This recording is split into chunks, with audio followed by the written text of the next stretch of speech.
আজকের প্রথম প্রশ্ন হচ্ছে, আমাদের নবীজির নাম কি?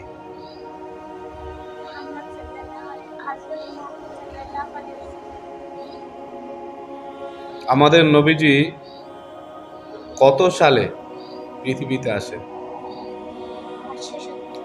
570 কি?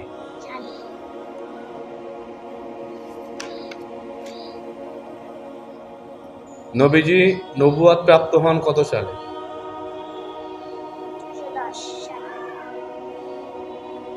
নবীজি হিজরত করেন কত সালে? 600 622 সালে। বদরের যুদ্ধ কত সালে হয়? 624 কি? ঠিক করে বলা যায় না। 624 সালে।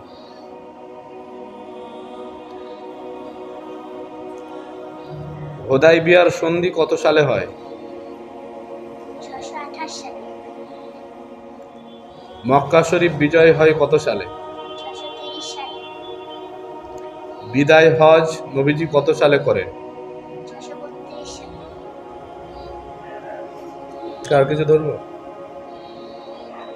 আর মুখস্থ হয়নি? আমাদের পরস্পর মুখস্থ হয়নি? পরের দিন হবে তো?